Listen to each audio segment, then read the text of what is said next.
Muy buenas tardes y bienvenidos a esta charla virtual organizada por el Departamento de Estado. Mi nombre es Saúl Hernández y el tema de esta charla virtual es la prevención y detección temprana del cáncer. Y nuestro invitado hoy es el doctor Elmer Huerta. Muy bienvenido, doctor Huerta. Gracias, Raúl. El doctor Huerta es médico, investigador de cáncer y educador de la comunidad hispana en los Estados Unidos y América Latina. Es graduado de médico cirujano en la Universidad Mayor de San Marcos del Perú. Se especializó en medicina interna y oncología médica en el Instituto Nacional de Enfermedades Neoplásicas de Perú y después obtuvo su maestría en salud pública en la Universidad de Johns Hopkins en Baltimore y su especialidad en prevención y control del cáncer en el Instituto Nacional del Cáncer, que es parte de los Institutos Nacionales de la Salud de los Estados Unidos. En 1994 fundó el Preventorio del Cáncer en el Instituto de Cáncer del Hospital Central de Washington. Este centro se enfoca en la atención de personas aparentemente sanas para la detección precoz y prevención de enfermedades crónicas. Bajo su lema, una clínica solo para gente aparentemente sana, el Preventorio ha atendido a más de 32,000 personas desde su creación, 85% de ellas sin síntomas.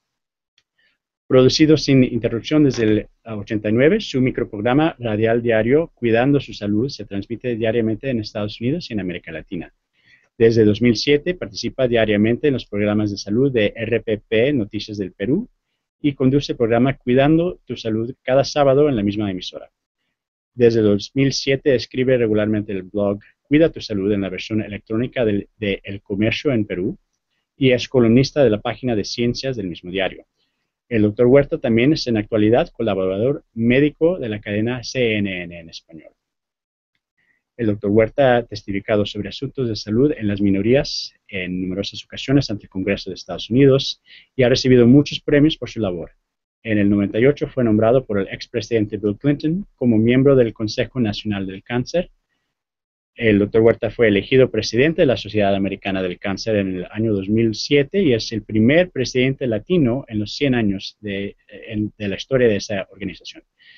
Y en el 2008 el doctor Huerta fue admitido como miembro correspondiente de la Academia Nacional de Medicina del Perú y ha recibido la Medalla de Honor del Congreso del Perú en el año 2013. El doctor Huerta también es autor del libro La Salud Hecho Fácil, Consejos Vitales para Llegar a Viejo lo más joven posible. De nuevo, muy bienvenido, doctor Huerta. Muchísimas gracias, Saúl, y muy buenas tardes a todos. Es increíble cómo la tecnología ahora nos puede unir. Estoy aquí en esta cómoda oficina en el Departamento de Estado, en el centro de Washington, D.C., y donde quiera que ustedes se encuentren, muy buenas tardes y estoy encantado de estar con ustedes.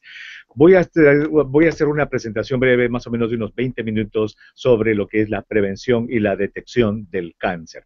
Voy a establecer conceptos básicos que todos tenemos que entender, algo así como el ABC de la prevención y la detección del cáncer. Entonces vamos a definir algunos términos básicos.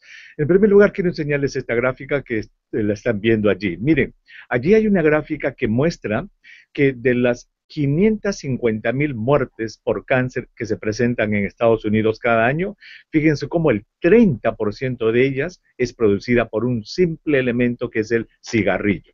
De tal modo que si alguien en la audiencia todavía fuma, por favor, espero que después de finalizar esta charla se dé cuenta de que quizás es momento de dejar. Pero 30% de todas las muertes por cáncer en los Estados Unidos son por un simple elemento que se llama cigarrillo.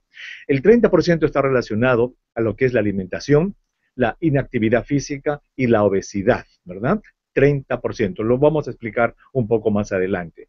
Y el 10% restante son las infecciones que se presentan, por ejemplo, el virus papiloma humano con el cáncer del cuello del útero. Hay una bacteria que se llama el Helicobacter pylori, que está relacionada al cáncer del estómago, el virus de la hepatitis B y de la hepatitis C, que causa hepatitis crónica, cirrosis y cáncer del hígado. Son las infecciones que pueden causar cáncer, y la luz ultravioleta, obviamente al exponerse demasiado a la luz del sol, que puede causar cáncer de la piel. Si sumamos estos tres números, 30% de tabaco, 30% de alimentación y 10% de infecciones y luz ultravioleta, nos da un 70%. Esto es importantísimo, porque nos dice que el 70% de las muertes en Estados Unidos por cáncer pueden ser prevenibles o detectables. Este es un concepto importantísimo. 70% de las muertes por cáncer se pueden prevenir en este país y también en América Latina. Un concepto importantísimo es este que está allí en la diapositiva, de distinguir entre lo que es prevención del cáncer de detección precoz del cáncer. Son cosas completamente diferentes. Prevención significa evitar la causa del cáncer, y esto implica que sabemos cuál es la causa. Por ejemplo, el cigarrillo. Si sabemos que casi el 90% de las muertes por cáncer de pulmón, por ejemplo, son causadas por el cigarrillo, entonces, si hacemos todo lo posible para no fumar, no exponernos al humo del cigarrillo, estamos haciendo prevención. Por ejemplo, si sabemos que el virus papiloma humano o el virus de la hepatitis B pueden causar cáncer del cuello del útero o del hígado y hacemos lo posible para no exponernos a estos virus o para bloquearlos por medio de una vacuna, en el caso de ambas enfermedades, pues estaremos haciendo prevención también. De igual modo, si yo sé que la luz del sol en exceso me va a mortificar la piel y puede provocar cáncer de la piel, entonces si yo evito exponerme demasiado al sol, estaré haciendo prevención. Eso significa prevención del cáncer, es decir, conocida la causa, evitar exponerse a la causa para no desarrollar la enfermedad. Detección precoz es algo completamente diferente.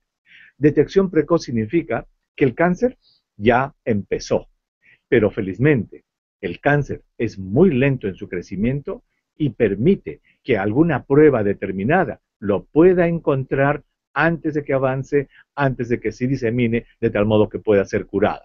Por ejemplo, cáncer del cuello del útero en la mujer. Si hacemos el Papa Nicolau, lo agarramos temprano y lo curamos. Por ejemplo, cáncer de la mama en la mujer. Si encontramos el cáncer temprano con una mamografía, lo podemos curar. Por ejemplo, el cáncer del colon o del intestino grueso en hombres y mujeres, que si lo encontramos a tiempo, igual lo podemos curar. Es decir, eso significa detección precoz. El cáncer ya empezó, el cáncer puede ser encontrado a tiempo, usamos una prueba para encontrarlo y lo podemos encontrar y curar. Entonces, es importantísimo distinguir prevención de detección precoz. En esta lámina está la lista de los cánceres que son prevenibles, es decir, aquellos en los cuales conocemos la causa y por lo tanto debemos evitarlos. El tabaco, ya les dije, el tabaco no solamente causa cáncer del pulmón, sino de la boca, de la garganta, de la tráquea, de la laringe, del estómago, del páncreas, de los riñones, de la vejiga, del cuello del útero. Fíjense todos los cánceres que puede ocasionar el cigarrillo. Alimentación y actividad física, le voy a presentar en la próxima lámina cuáles son los cánceres asociados a la obesidad, la luz ultravioleta, el cáncer de la piel, la hepatitis B, HPV significa el Human Papilloma Virus, o sea, el virus papiloma humano contra el cual ya tenemos una vacuna. También le voy a mostrar las enfermedades en un momentito relacionadas a este virus o a estos virus. Y la última es el virus de la hepatitis B, también contra la cual tenemos una vacuna que causa cáncer del hígado. Es decir, estos son los cánceres prevenibles. Acá una lámina solamente para mostrarles que el tabaco, pues ahí está, 443,000 muertes cada año en este país, solo en los Estados Unidos.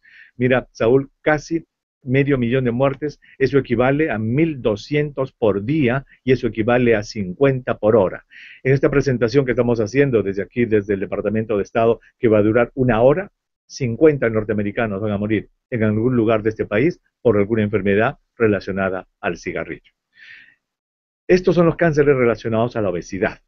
Cáncer del esófago, cáncer del páncreas, cáncer del colon y del recto, cáncer de la mama, sobre todo en las mujeres después de la menopausia, cáncer del endometrio. El endometrio es la parte interna del útero que está en la cavidad del útero, en el lugar donde crece el bebé, dentro de la matriz, cáncer del riñón, cáncer de las tiroides, cáncer de la vesícula biliar, son algunos cánceres que están relacionados a la obesidad. Y la obesidad es un problema muy serio. En Estados Unidos, 71% de las personas o tienen sobrepeso o tienen obesidad, y obviamente eso es consecuencia de la falta de actividad física adecuada y de una alimentación que tiene mucho contenido de grasa, de sal y de azúcar. Unas palabras sobre la hepatitis B. La hepatitis B es una enfermedad que se contagia a través del contacto con la sangre de una persona infectada. Es muy parecido al modo en el que se contagia el virus HIV del SIDA. es decir, con la sangre contaminada. En el mundo, más de 600,000 personas mueren por esta enfermedad y lo importante es que se puede prevenir con una vacuna, que aquí en los Estados Unidos ya es mandatoria ponerla en el momento del nacimiento de un bebé. Y fíjense, en América Latina y en el mundo, 80% de los casos de cáncer del hígado son consecuencia de la hepatitis B. De tal modo que con estas campañas de vacunación que aquí en los Estados Unidos empezaron hace aproximadamente 5 años de vacunar a todos los recién nacidos, se calcula que para el año 2050-60 este cáncer va a desaparecer porque ya no va a haber hepatitis B. Esto es el virus papiloma humano. El virus papiloma humano es un grupo de cánceres. Ahí está en la segunda línea, dice, más de 150 tipos de virus papiloma humano son muy comunes en el mundo. En la mujer puede causar cáncer del cuello del útero, puede causar cáncer del ano también,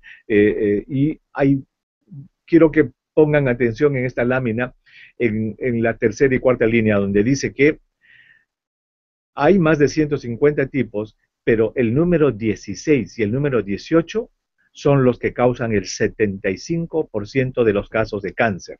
Y el número 6 y el número 11 son los que causan las verrugas genitales. Esto es importante por la vacuna que le voy a explicar en un momento. La prevalencia, o sea, la frecuencia de este cáncer en mujeres jóvenes en los Estados Unidos y en varios lugares del mundo indica que ellas pueden tener este virus entre el 50 y el 85% de los casos. De tal modo que este es un virus muy común en el mundo. Son infecciones silenciosas y fíjese todos los cánceres que pueden causar.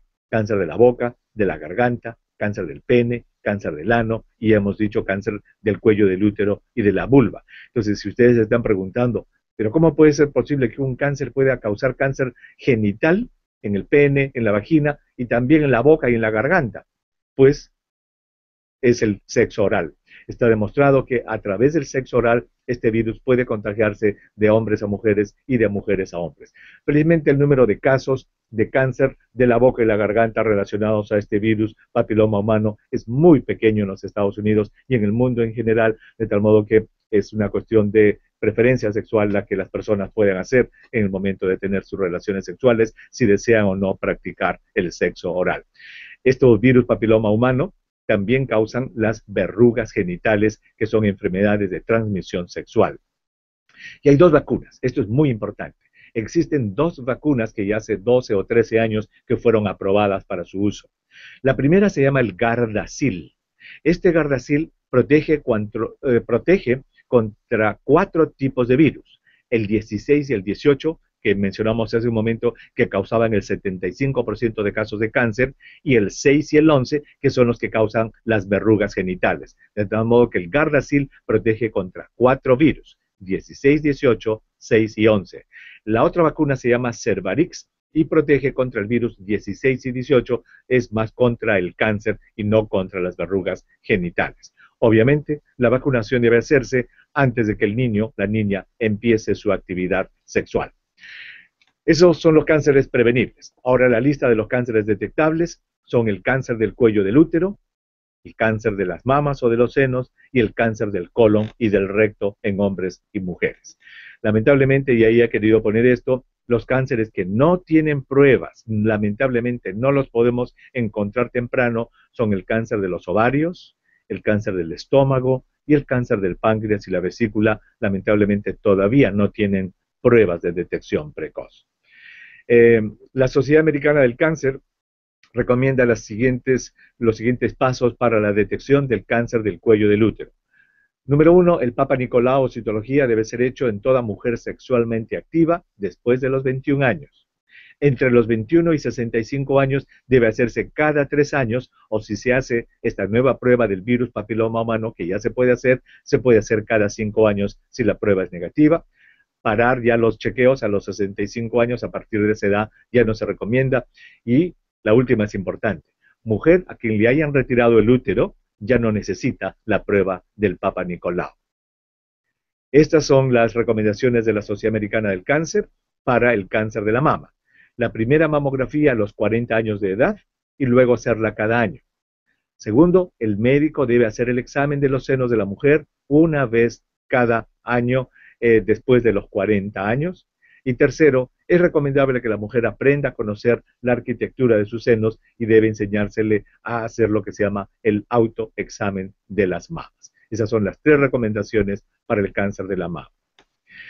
Ahora unas palabras especiales sobre este cáncer del colon, que es un cáncer tan silencioso y se está volviendo tan frecuente en los Estados Unidos que merece una explicación especial. Está aumentando también en muchos lugares en América Latina. Eso que ven allí en la pantalla es el aparato digestivo, acá donde está el cursor. Miren, por acá entra el alimento al estómago, después que el alimento se ha mezclado con los jugos gástricos aquí, pasa al intestino delgado. Esto es el intestino delgado, tenemos aproximadamente 8 metros de intestino delgado. Una vez que se ha hecho la digestión aquí, este es el colon. El colon tiene una parte ascendente, una parte transversa, una parte descendente y luego viene ya el recto y el ano. Entonces, de lo que estamos hablando es del cáncer del colon, que es el órgano que aparece aquí, en esta parte, en esta parte, en esta parte de aquí descendente o en el recto y en el ano. Cáncer del colon en este momento es la segunda causa de muerte por cáncer en hombres y mujeres en los Estados Unidos. Este cáncer del colon se presenta en más o menos 95% de los casos después de los 50 años de edad. Por eso que los chequeos deben empezar a los 50 años de edad. Y aquí está, mire, este es el intestino grueso o colon. Fíjense que hay como un arbolito, como una carnosidad. Esto se llama un pólipo. Estos pólipos empiezan a crecer y se calcula que el 20% de estos pólipos se puede convertir en cáncer. 20% de los pólipos. Entonces la idea y el concepto que yo quiero que ustedes puedan captar esta tarde es que hay que hacer todo lo posible para que a partir de los 50 años descubramos este pólipo y lo saquemos del cuerpo para evitar que se convierta en cáncer. Y eso, Huerta, ¿aproximadamente cuánto tiempo requiere un pólipo en convertirse en un tumor? Más o menos 10 a 15 años. Estos pólipos empiezan en la juventud, 25, 30, 40 años ya empiezan, a los 50 años ya están más grandes, 50, 55, 60, ahí sale el cáncer. Por eso que hay que hacer todo lo posible para encontrarlo y retirarlo. Y eso se hace con un examen que se llama la colonoscopía. Acá lo están viendo. En esta colonoscopía, ahí está el médico poniendo un tubo, que es este tubo largo, para ver todo el trayecto del colon, ¿ve? Después de lavar el colon, obviamente, de los purgantes, el instrumento entra y puede examinar todo el colon. Mira, esta es una fotografía de esta carnosidad de un pólipo y aquí les voy a enseñar más. Este es el pólipo. El pólipo empieza pequeñito, va creciendo y luego se convierte en un cáncer, ¿verdad? Acá se puede ver otra figura. El truco está en descubrir temprano el pólipo y sacarlo del intestino para que no te sorprenda con el cáncer. Hay un examen muy simple, esto se hace en la oficina del médico, se llama sangre oculta en el excremento, Saúl. Aquí el médico te da 3 sobrecitos, que son como este, ¿ves? Aquí soy unos cuadraditos donde está el cursor de la computadora aquí, y te dan 3 palitos. Cuando tú vas al baño a hacer el 2, todo esto se hace después de los 50 años, vas al baño a hacer el 2 y con este palito sacas un poco de excremento. Luego lo colocas aquí en estas ventanitas, ¿ven? En estas cajitas. Y luego lo mandas a la oficina de tu médico, el médico le coloca unas gotitas de un reactivo químico, y este es el control. Si se pone azul el excremento de tu muestra, como esto, ¿ve? Acá está el ejemplo, significa que tiene sangre. ¿Qué significa eso? Que tú tienes un pólipo y que ese pólipo ha estado sangrando y esa sangre está en el excremento y sale positivo, así como esto en azul. Esta es una prueba simple, cuesta $1, debe hacerse una vez al año y se llama sangre oculta en el excremento. Entonces, cuando sale positivo, así como esto, el médico dice, carambas, ¿qué pasó acá? ¿Será que esta persona tiene ya un cáncer o será que tiene un pólipo sangrante? Y entonces ya se hace el examen de la colonoscopía. Esta es la colonoscopía, mira, ya te están mirando adentro del intestino, acá está la carnosidad, el pólipo, y mira, ese aparato del colonoscopio tiene como un asa de alambre, aquí está, mira lo que va a hacer, cómo lo agarra, lo está ahorcando y lo va a sacar, y después que lo sacó, queda así, y esto cicatriza, y este pólipo que te han sacado, lo analizan. Si sale que tienes cáncer, esto se cura en un santiamén. te operan, te quitan ese pedazo de intestino y tienes casi 100% de curación. Mientras que si no sacaste el pólipo y el pólipo se convirtió en cáncer, ya la verdad es muy difícil curar este cáncer.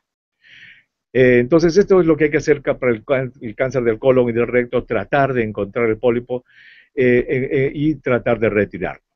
Entonces, eso es básicamente lo que yo quería decirles. El cáncer es prevenible, el cáncer es detectable, el cáncer se puede prevenir cuando uno sabe qué es lo que tiene que hacer, se puede detectar cuando uno sabe lo que tiene que hacer, pero en el fondo lo que se necesita es que la gente entienda que el cáncer es una enfermedad silenciosa y traicionera, que no da ningún tipo de síntomas.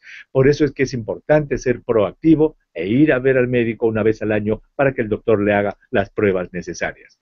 Y a manera de referencia, digamos, quiero en las próximas 3 láminas, y esto ya se acaba aquí, mostrarles cuál es el problema que tiene el cáncer en nuestra América Latina, y se lo voy a mostrar con algunos datos del Perú. Esto se repite en toda América Latina. En el Perú, por ejemplo, cada hora 5 peruanos se enferman de cáncer. Pero de estos 5 peruanos que se enferman de cáncer, y esto se repite, Saúl, como te digo, en toda América Latina, en 3 de ellos el cáncer pudo haberse prevenido o detectado a tiempo. ¿Qué indica esto? Que 3 de los 5 casos de cáncer que se producen por hora en el Perú pudieron haberse evitado. Y esto es más triste, mira, esto es mucho más triste. En esta gráfica se muestra los pacientes con cáncer del cuello del útero. Y fíjate, 85 es el porcentaje, 85% de las mujeres con este cáncer 100% prevenible llegan avanzados e incurables a los hospitales en el Perú. Lo mismo en Bolivia, lo mismo en Colombia, lo mismo en los países de América Central. Es decir, el problema que tenemos en nuestra América Latina es que por la falta de información, acceso médico, etcétera, la gente llega muy tarde. Esto es para el cáncer del útero, mira, idéntico igual para el cáncer de las mamas. Todo llega ya muy tarde cuando está avanzado e incurable. Y otro problema que tenemos en nuestro continente es de que no hay buen acceso a los especialistas. En el Perú, solamente el 32% de los pacientes con cáncer acceden a un especialista en oncología. Y eso va a ser peor, porque mira, esta es la proyección de los casos en el Perú para el año 2025, el cáncer va a seguir aumentando y los muertos también van a seguir aumentando. Por eso que es tan importante decirle a los colegas que nos escuchan de que la educación del público es fundamental, de que es importantísimo que la gente que escucha esto, ¿verdad?, pase el mensaje a otros para que más y más gente se dé cuenta que el cáncer se puede prevenir, que el cáncer se puede detectar a tiempo, pero hay que ser proactivos. Entonces, esa es la parte de la presentación, Saúl. Estamos listos para tomar las preguntas de nuestros colegas. Perfecto. Bueno, entonces ya tenemos varias preguntas de parte de nuestros participantes. Si alguna persona no ha presentado una pregunta en este momento, pueden usar su teclado durante este discurso para entregar sus preguntas y tenemos aproximadamente 30 minutos para tratar de responder a todas las que sean posibles. La primera es, ¿cuál es el tipo del cáncer que más afecta a los hombres y las mujeres en Sudamérica? Buena pregunta. Pues es casi lo mismo que aquí en Estados Unidos, con algunos cambios. A ver, en Sudamérica es una zona muy amplia, ¿verdad? No es lo mismo el cáncer en Chile, que en Argentina, que en Uruguay, que en Panamá, que en Perú o en Bolivia o en Paraguay. Son diferentes. Pero en general, por ejemplo, en el cono norte, mejor dicho, vamos a hacer otra cosa. Si vemos los países andinos, estamos hablando de Chile, de Perú, de Colombia, de Ecuador, ¿verdad?, hasta la parte andina de Venezuela. En esos lugares, el cáncer del estómago es el cáncer más frecuente. No se sabe por qué, se piensa que sea por la infección por el Helicobacter pylori. Pero en los países andinos, el cáncer de estómago en hombres y mujeres es realmente una plaga. En las mujeres, el cáncer más frecuente es el cáncer del útero y de las mamas. Y en los varones, de la próstata y del estómago. Entonces, eso es básicamente. Ahora, en los países del sur, en Argentina y en Uruguay, los cánceres más comunes son del colon, del intestino grueso, en los varones y mujeres, y el cáncer de pulmón, por fumar cigarrillo, la gente fuma mucho, lamentablemente, en esos lugares, y el cáncer de las mamas en las mujeres son los cánceres más frecuentes en el hemisferio sur. Pero de nuevo, todos cánceres que son prevenibles, detectables, correcto. Muy bien. Nuestra segunda pregunta es, ¿existe alguna relación entre las antenas electromagnéticas y el cáncer? Excelente pregunta. Pues bueno, mira, los teléfonos, y no quiero hacerle propaganda a mi teléfono, pero los teléfonos son unas máquinas muy especiales. Para empezar, estos teléfonos no tienen más de, ¿cuánto? 15 años de uso, 20 años a lo máximo, ¿verdad? Entonces, el tiempo que el ser humano ha estado expuesto a estos aparatos es muy corto para medir sus consecuencias. Ese es un concepto importante. ¿Por qué? Porque el cáncer y todas estas enfermedades duran muchísimos años en producirse. Bueno, entonces, estos aparatitos, los teléfonos celulares, funcionan con ondas electromagnéticas que son de tipo no ionizante. ¿Qué significa esto? Esto también es el ABC. Las ondas electromagnéticas son de dos grandes tipos, diferente como el día y la noche. Hay unas que se llaman ionizantes porque producen iones, son ondas electromagnéticas de muy alta velocidad. Por ejemplo, la bomba atómica. Por ejemplo, los reactores nucleares en Fukushima, en varias partes del mundo. Por ejemplo, los rayos X de las radiografías. Esas son ondas ionizantes. Se llaman ionizantes porque son tan profundamente penetran y son tan rápidas que dañan las células, dañan el ADN de las células, producen mutaciones y de hecho que causan cáncer. Las ionizantes, bombas atómicas, reactores nucleares. El otro tipo de ondas electromagnéticas se llama no ionizantes.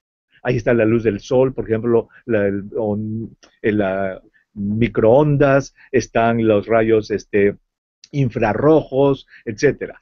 Estos aparatos funcionan con ondas electromagnéticas no ionizantes de tipo microondas, del mismo tipo que la que usamos para calentar nuestra comida en la casa. Cuando tenemos nuestro horno de microondas, esas microondas en nuestro aparato están en el techo del aparatito y funcionan y las ondas no van más allá de 1 metro. Estas son también hornas de microondas, pero van mucho más lejos. Entonces, estos aparatos, lo que se ha probado es que causan calentamiento, igual que el horno de microondas. Y si uno se coloca este aparato por mucho tiempo pegado a la oreja, se va a calentar la oreja, se va a calentar el cuero cabelludo, se va a calentar el hueso y ahí es donde se sospecha que puedan causar cáncer. La Organización Mundial de la Salud hace 2 años ha dicho muy claramente que estas radiaciones electromagnéticas de los teléfonos celulares podrían causar cáncer. De tal modo que no hay prueba definitiva, hay estudios que indican que sí, algunos, otros indican que no. El consejo que yo le doy a mi familia y a todos los oyentes y televidentes es el siguiente. Este aparato es nuevo, este aparato es vital para el desarrollo, pero hay que tenerle respeto. A este aparato hay que usarlo por corto tiempo en la oreja. Si alguien me llama, contesto y un sí, un no, te veo en la casa, listo. Pero si voy a tener una cita de negocios, si voy a hablar con el novio o la novia, pues entonces me saco los audífonos, pero esto tiene que estar lejos de mi cabeza y no dárselo a los niños, porque los niños que tienen cerebro y partes mucho más delicadas pueden recibir más calentamiento por estos aparatos. Y con respecto a las antenas en los lugares, en los edificios, eso se han hecho ya algunos estudios y no demuestra que causen cáncer las antenas de los teléfonos celulares en los edificios. Muy buena información, doctor Huerta. La siguiente pregunta viene de Ariel Jara en Paraguay, que nos pregunta, según su punto de vista, ¿se observaría un incremento de la incidencia de esta enfermedad en los niños? La incidencia, este es un buen concepto que nos pone Ariel. Incidencia en medicina significa el número de casos nuevos de una enfermedad en un periodo de tiempo determinado. Por ejemplo, desde el 1 de enero del año 2014 hasta el 31 de diciembre, en periodo de un año, ¿cuántos casos nuevos de una enfermedad se presentan? Eso se llama la incidencia de una enfermedad en este periodo de un año, en el ejemplo. Pues depende de la región y depende de la, digamos, veracidad de los datos que se recogen. En Estados Unidos, por ejemplo, ya por 16 años consecutivos, la incidencia del cáncer está disminuyendo y la mortalidad del cáncer está disminuyendo también. Eso se llama incidencia y mortalidad. Pero en otras regiones del mundo se está observando un aumento. pero parece que no es simplemente porque están apareciendo más casos por epidemias o esto, sino porque al mejorar los países la recolección de datos y al mejorar el acceso de la gente a los servicios de salud, entonces los casos que antes no se descubrían, ahora se están descubriendo. De tal modo que yo le diría, Ariel, que no hay documentación precisa para decir que el cáncer en los niños está aumentando en América Latina o en el mundo. Muy bien. Ivette Aguirre Galvez nos pregunta, doctor Huerta, estoy estudiante de medicina de la UNFB. Mi pregunta es, ¿el fibroadenoma en mama es una lesión maligna o puede ser un factor de riesgo para el desarrollo de cáncer de mama? Muy bien, gracias Ivette, desde la Federico Villarreal es ella. Sí. Reconocí las siglas. Pues Ivette, mira, el fibroadenoma de la mama es el tumor benigno más frecuente en la mujer joven. Es muy frecuente hasta los 30, 35 años. No es cáncer, no se convierte en cáncer y tampoco es un factor de riesgo para decir que la muchacha que tiene un fibroadenoma va a tener cáncer en el futuro. Es más, en la actualidad ya no se operan. Porque las muchachas quedan con cicatrices que son feas para el resto de su vida. Solamente se observan y básicamente son lesiones completamente benignas. Muy bien. La siguiente pregunta viene de la Oficina de Medio Ambiente. Doctor Huerta, ¿sabe de algún programa exitoso que ayude a dejar de fumar a las personas? Pues sí, existen varios. Aquí en los Estados Unidos, por ejemplo, la Sociedad Americana del Cáncer y el Instituto Nacional del Cáncer tienen líneas telefónicas especiales con consejeros psicólogos que pueden uno a uno a través del teléfono guiar a una persona para que deje de fumar. En otros países existen programas lo que hay que entender con respecto a esto, Saúl, es que la persona que fuma cigarrillos y, y que no puede dejar de fumar, no es porque no quiera, sino porque está adicta a la nicotina. Y la nicotina es una droga que es 10 veces más adictiva que la cocaína y 15 veces más adictiva que la heroína. Entonces, cuando una persona fuma mucho y no puede dejar de fumar, no es porque no quiera, sino porque está adicta. Entonces, tiene que, como en la pregunta, querer dejar. Cuando quiere dejar, pues entonces puede ir con el doctor de medicina general, porque existen parches de nicotina, existen gomas de mascar de nicotina, o existen medicamentos, ¿verdad? El ibupropión que se puede usar, existen cosas, el Chantix existe, entonces el médico puede ayudar a una persona a dejar de fumar con medicamentos, de tal modo que sí es posible, en cada país hay que buscar. Muy bien, y todos estos productos son disponibles en toda Latinoamérica. En toda América Latina están estos productos para dejar de fumar, así es. Muy bien. Rafa nos pregunta, mi duda es respecto al nuevo método de célula madre para eliminar el cáncer. ¿Es algo dicho o aún está en estudio? Bueno, también está en estudio. Esto de la célula madre es todo un asunto muy, se pueden aplicar, dice, no, mi duda es respecto a las células madre, si es que todavía es experimental. Mira, Rafa, existe mucha todavía, a ver, ¿cómo te lo digo? Existe mucha esperanza con respecto a lo de las células madres, pero lo real, todavía es poco. Para algunas enfermedades, después de infartos cardíacos, ya se ha experimentado, demostrado que funciona. Para trasplantes de células madre, trasplantes de médula ósea funciona. Pero el problema es que tanto aquí en Estados Unidos, sobre todo en la frontera, en el lado de México, como en América Latina, están surgiendo decenas de médicos que quieren hacer células madre para todo, para el Parkinson, para la demencia, quieren hacer células madre para muchas cosas, y eso no está aprobado. Hay que tener muchísimo cuidado con esto de la célula madre porque se están aplicando tratamientos que no han sido debidamente comprobados. En relación al cáncer, pues también se está experimentando bastante, pero todavía no hay, digamos, ningún tratamiento que pueda ser recomendado en este momento. Muy bien. Ariel también nos pregunta, ¿cuál es más invasivo tratamiento para los enfermos de cáncer? ¿El que se realiza con radioterapia o el que se realiza con quimioterapia? Excelente pregunta, Abel. A ver, son cosas diferentes, ¿ok? A ver, son tratamientos completamente diferentes. Y quizá brevemente te voy a decir cuáles son los 4 tipos de tratamiento que en este momento se aceptan que existen contra el cáncer. Son 4 y cada uno tiene su campo de acción y no se puede decir que uno sea más agresivo o invasivo que otro. El tratamiento más antiguo contra el cáncer es el bisturí, cortarlo, sacarlo del cuerpo, la cirugía número 1. El segundo, en tiempo de antigüedad, es la radioterapia, que la da una máquina. Es una máquina grande que produce rayos X y estos rayos X se dirigen hacia el tumor y el tratamiento con radioterapia es un tratamiento que es local. Esto es importante. Si, por ejemplo, una persona tiene un cáncer en la mama, una mujer, el tratamiento con radioterapia solamente se va a dar en la mama. El resto del cuerpo no va a recibir ningún tratamiento. Local es el tratamiento. Tercero es la quimioterapia. Acá sí, este tratamiento es lo que se llama sistémico, es decir, se coloca una inyección en la vena o se da una pastilla por la boca y el medicamento se distribuye por todo el organismo y afecta a todo el cuerpo, además de las células cancerosas. Y el cuarto tratamiento son lo que se llaman inmunoterapia, que está muy de moda y en mi concepto va a ser el futuro de los tratamientos, es decir, tratar de manipular el sistema de defensa de la persona para que de esta manera nuestras propias células puedan destruir al cáncer. De estos, quizás el más agresivo, se puede decir, es la quimioterapia porque es más sistémica. El medicamento se distribuye en todo el cuerpo. Muy bien. Federico nos pregunta, ¿la colonoscopía se hace hasta los 50 antes o lo pueden hacer antes? Muy bien, Federico, excelente pregunta.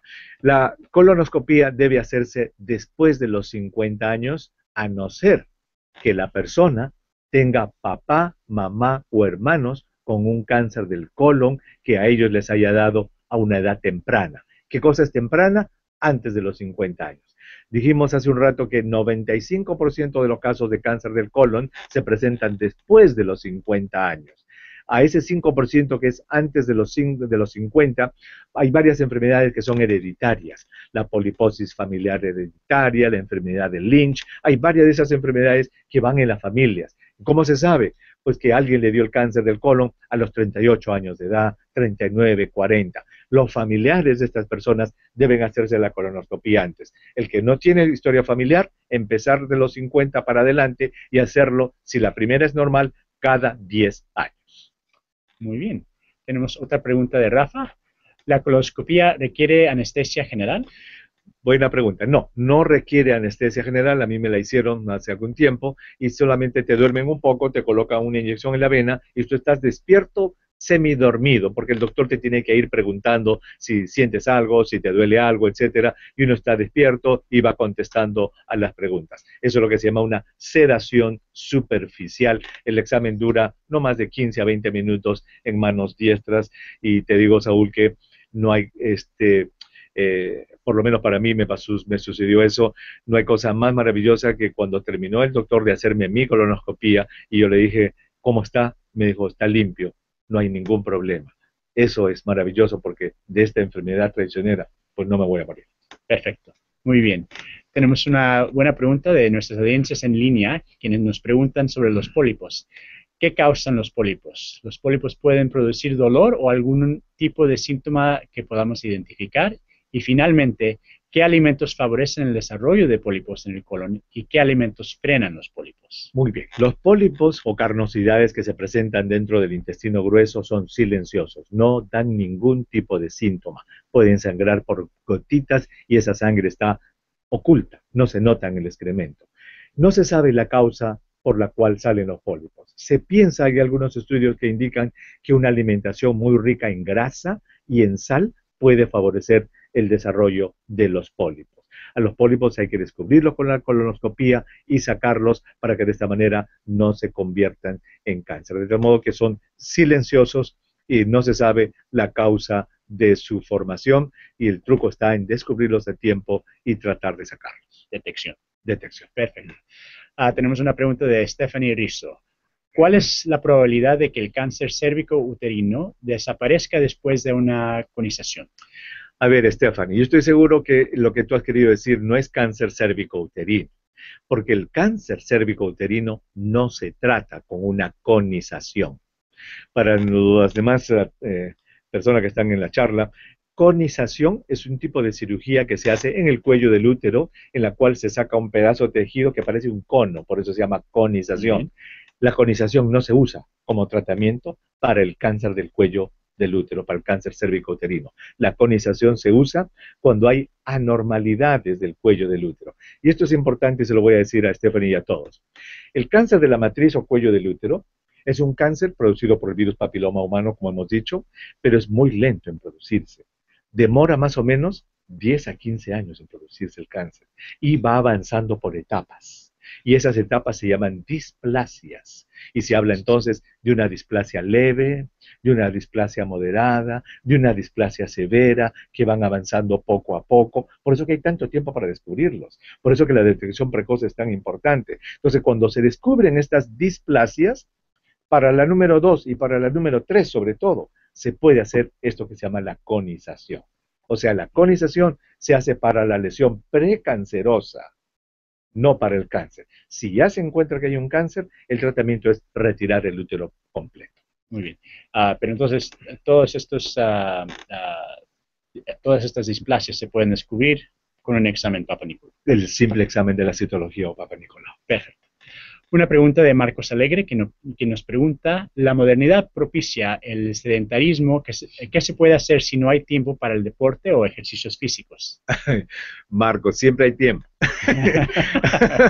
Siempre hay tiempo, Marcos, siempre hay tiempo. Ahora, yo entiendo que a veces el trabajo nos lleva muchísimo tiempo, etcétera, y aparentemente no hay tiempo.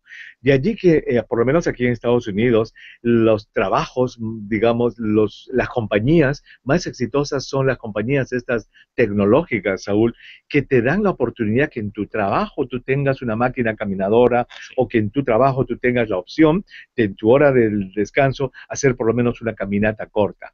Siempre hay tiempo. La idea es buscar el tiempo. Quizás levantarte 30 minutos antes para hacer una caminata, comprarte una máquina simple, una bicicleta. Marco, siempre hay tiempo para hacer ejercicio. Ahora, si no hay tiempo para hacer ejercicio, pues caramba, la verdad que, pues no sé, yo te recomendaría, hay gente que lo hace, hay unos aparatitos muy pequeñitos como un treadmill que lo tienen en la oficina y por lo menos los pies se están moviendo, pero o subir las escaleras y bajar las escaleras, no usar el ascensor en tu trabajo, siempre hay, digamos, alguna forma de hacer actividad física. El hecho es no quedarse sedentario. Muy buen consejo. Y tenemos otra pregunta de Rafa. ¿La aparición de bolitas de grasa en los senos puede relacionarse a la aparición de cáncer de mama? A ver, cuando habla de bolitas de grasa, pues si son bolitas de grasa y el médico las ha visto y ha dicho que no son nada, pues obviamente hay que confiar en lo que dice el médico. Pero quizás acá la pregunta pueda también ampliarse un poco y decir, ¿es todo bulto en el seno de una mujer sospechoso de cáncer? Esa podría ser una pregunta. Y la respuesta es, si la mujer tiene más de 40 años, sí. Si la mujer tiene más de 40 años, todo bultito en el seno debe ser estudiado. Antes de los 40 también, pero la probabilidad de cáncer antes de los 40 es menos, después de los 40 es más.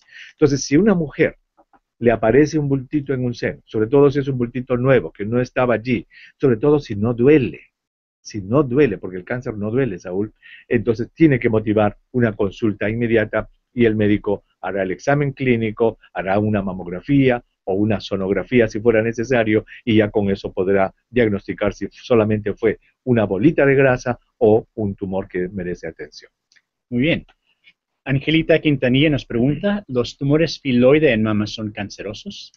A ver, es buena pregunta. Existe un grupo de tumores, Saúl, que crecen bastante, crecen muchísimo y el seno de una mujer se deforma incluso por este tumor.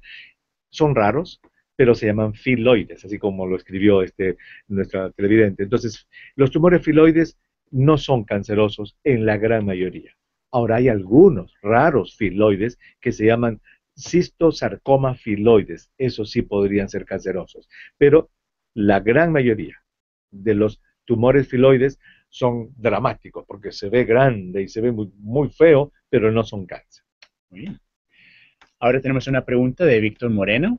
La incidencia de cáncer de esófago, ¿qué incidencia tiene en América Latina? Buena pregunta. El cáncer del esófago, ¿qué es el esófago, Saúl? El esófago es el tubo que va desde la garganta, atraviesa todo el pecho detrás del corazón y conecta al estómago. Eso se llama esófago. Entonces, lo que se ha visto en todo el mundo es que aquellos pueblos, aquellas culturas que usan mucha bebida caliente, tienen más índice de cáncer de esófago. Entonces, por ejemplo, Pakistán y la India, ellos toman té muy caliente, hirviendo, son los lugares del mundo que más alta incidencia tienen de cáncer de esófago.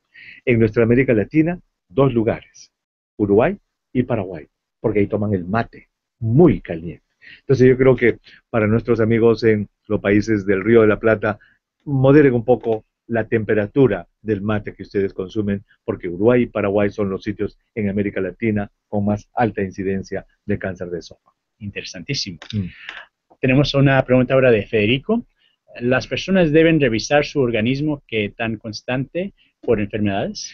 A ver, Federico, eso se llama los chequeos anuales. Los chequeos puede hacerse la propia persona, ¿verdad? Hay que ser curiosos con el cuerpo, revisarse la boca, revisarse la piel, ¿verdad? Si uno no puede verse la espalda, que la pareja nos vea la espalda, un lunar, algo que esté raro en nuestro cuerpo. Eso lo podemos hacer todos los días, ¿verdad? Periódicamente nos bañamos. Las mujeres deben hacerse su examen de los senos periódicamente para conocer la arquitectura de sus senos. Los hombres, ¿verdad? Deben agarrarse los testículos para asegurarse de que no tienen ningún tipo de problema. Es decir, eso es el autocuidado, ¿verdad? La piel, la boca, la garganta, los senos, los testículos. Ahora, ir al médico, eso es recomendable. Y la idea es de que al médico se vaya una vez al año, ¿verdad? Para decirle, doctor, yo no tengo nada, pero quiero conversar con usted para que me haga las preguntas necesarias, para que me haga un examen y para que haga los exámenes que vayan de acuerdo a mi edad. Entonces, todo esto está ya, Saúl, en unas tablas, que son las tablas de exámenes periódicos, de acuerdo a la edad de la persona, se piden cierto tipo de exámenes. Muchachos en sus 20 que son más propensos a las enfermedades de transmisión sexual, etcétera, se darán ciertas pruebas. La persona más de 50, la colonoscopía, las mujeres más de 40, la mamografía, como hemos dicho, de tal modo que de acuerdo a la edad, el médico establece qué tipo de pruebas y riesgo debe tener. Muy bien. Adriana nos pregunta, ¿hay alguna forma de prevenir los linfomas? Los linfomas son cánceres que son del aparato inmunológico, de los ganglios linfáticos. Los ganglios linfáticos son unos órganos muy pequeñitos del tamaño de arroz que están en el cuello, en las axilas, en las ingles y en el interior del cuerpo, muy pegados a la columna vertebral. Estos linfomas son cánceres de estos ganglios linfáticos. No se sabe la causa de los linfomas. Algunos linfomas están asociados a los trabajadores en las plantas de hidrocarburos. Hay algunos linfomas que están asociados a, y esto es preocupante, pero no se ha logrado demostrar al colorante del cabello. La gente que se tiñe el cabello, sobre todo, no con productos naturales, sino con sustancias químicas, podría tener una mayor frecuencia de linfoma, pero la verdad es que la gran mayoría de casos de linfoma no se sabe su causa. Y como dijimos en la presentación, si no se sabe la causa de un cáncer, no se puede prevenir. Muy bien. Tenemos ahora otra pregunta de Jorge en Lima. Doctor Huerta, ¿la genética es factor determinante para el cáncer? Es decir, si mis padres tuvieron cáncer, ¿yo tengo incidencia a padecer de la misma enfermedad? Excelente pregunta de Jorge, qué buena pregunta. Pues mira, Jorge, este dato es muy dramático. Solo 5 a 10% de todos los cánceres que ocurren en un ser humano, solo 5 a 10%, Saúl, son hereditarios. Mira, solo 5 a 10% de los cánceres que ocurren en un ser humano son hereditarios, lo cual indica que 90-95% de los cánceres que ocurren en una persona no tienen relación con la familia. Lo cual es diferente de decir que no son genéticos. Todos los cánceres son genéticos. ¿Por qué? Porque se originan en una mutación genética, ¿verdad?, que ocurre en el momento de la fecundación. Es decir, la idea moderna es que la persona nace con una cierta tendencia a presentar cáncer, y si en el transcurso de la vida esa semilla la voy a regar con un comportamiento de cigarrillos, de exceso de alcohol, de dejarme engordar, de no hacer ejercicio, pues esa semilla va a tener más oportunidad de crecer. Muy buena respuesta. Ricardo, también en el Perú, ¿cuál es la relación entre divertículos y pólipos? Gracias, Ricardo, por la pregunta. A ver, las dos, divertículos y pólipos, son lesiones que aparecen en el intestino grueso de un ser humano. Los pólipos, ya lo hemos descrito, son como coliflorcitas, como pequeños brócolis, como unos tumorcitos de carnosidades que cuelgan en el interior del colon. 20% de los pólipos, como dijimos, se pueden convertir en cáncer. Los divertículos son completamente diferentes. Los divertículos son como unas tripitas que nacen de la pared del colon. Así como cuando uno se va a poner unos guantes, ¿verdad? El guante tiene lo que se llama el dedo de guante, que es como una tripita. Igual, en el colon salen de estas tripitas pequeñitas, una, dos o varias, y eso se llaman los divertículos. Los divertículos no se convierten en cáncer y los divertículos pueden tener una complicación muy fastidiosa que se llama diverticulosis, que se parece a una apendicitis. De tal modo que si a alguien le descubren divertículos, pues tiene que tener cuidado porque todo dolor en el vientre podría ser una diverticulitis y eso es fastidioso. Pero son cosas diferentes. Muy bien. Ahora Elvira Pinado nos pregunta, ¿la endometriosis en qué casos puede terminar en cáncer?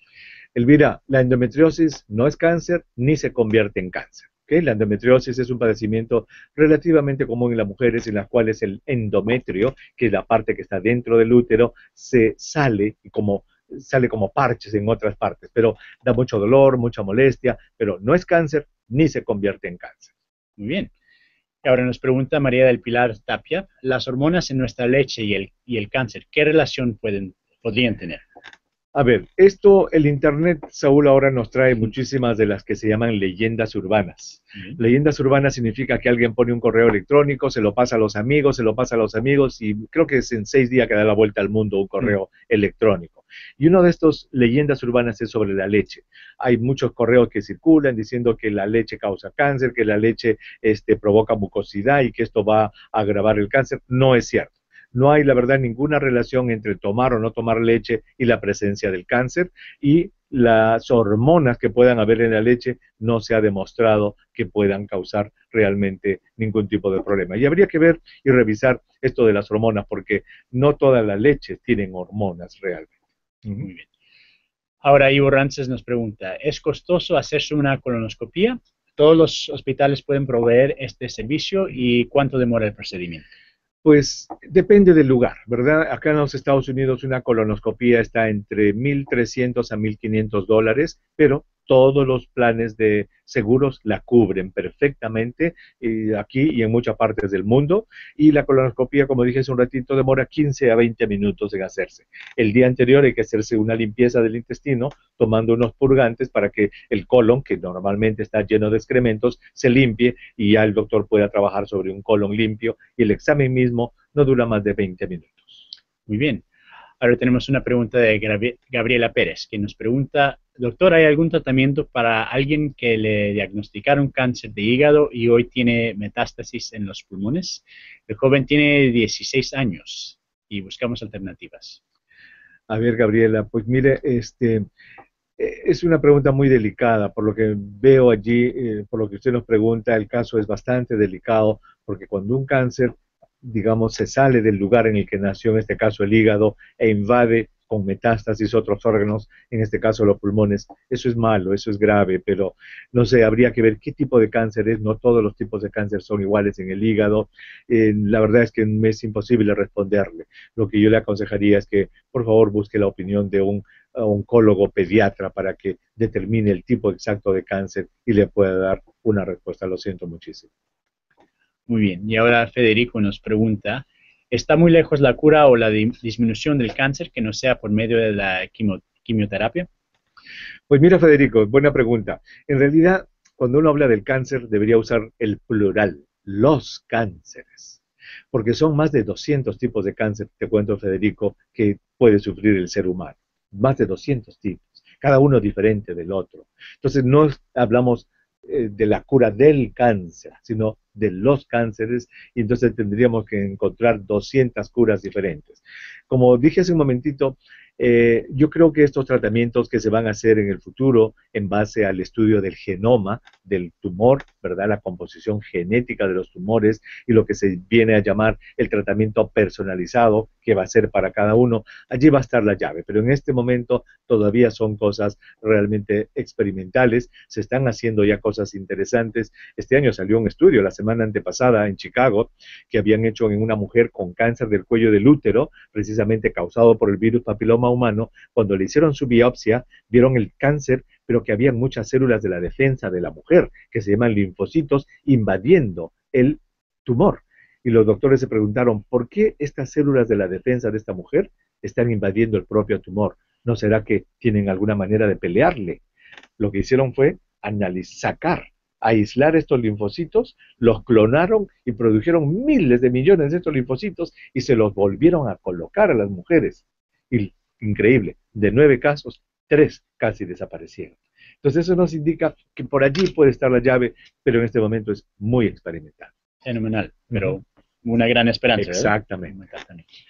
Bueno, la siguiente pregunta es, he visto algunos casos en los que a las mujeres les huelen los senos cuando están menstruando y además les aparecen bultos en los senos al mismo tiempo. ¿Es esto algo normal? Eso es perfectamente normal. Todas las mujeres, recordemos que los senos son órganos que se llaman sexuales. ¿Por qué los senos se llaman órganos sexuales? Porque las glándulas mamarias responden a las hormonas de los ovarios.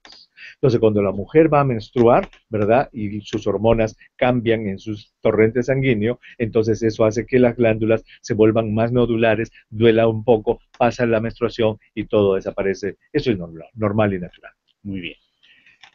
Y Stephanie Arequipa nos pregunta, doctor, ¿los dolores menstruales excesivos están de alguna forma relacionados con algún tipo de cáncer uterino o a largo plazo? Stephanie en Arequipa, me encantaría estar en Arequipa ahorita. No, los dolores menstruales, la famosa dismenorrea, así se llama esto, no están relacionadas al cáncer de ninguna manera. A no ser, y esto es rarísimo, que la mujer nunca haya tenido, por ejemplo, un dolor menstrual, nunca, y que de un momento a otro empiece a tener dolores menstruales intensos y que esto sea porque a ella le está apareciendo un tumor en el útero y entonces ya al aparecerle el tumor, eso podría ser un signo, pero eso es excepcionalmente raro. El dolor menstrual que es tan común en las muchachitas jóvenes, eso no indica cáncer, la verdad. Muy bien, continuamos con la siguiente pregunta. Doctor Huerta, ¿qué opina de los productos naturales que dicen ayudar a curar el cáncer? Se habla de la guanábana, por ejemplo, y otros productos. Pues la verdad es que me encantaría que funcione. Me encantaría que se demuestre que la guanábana, que la maca, que la uña de gato, que el agua de Grecia, que los gorgojos azules, que el veneno de la serpiente azul y todas esas cosas funcionen. Lamentablemente no. Que el cartílago de tiburón, ¿cuántos tiburones habrán muerto en el mundo para darle cartílago a la gente? No. Lamentablemente eso no es cierto. Y acá, Saúl, hay algo que es muy triste.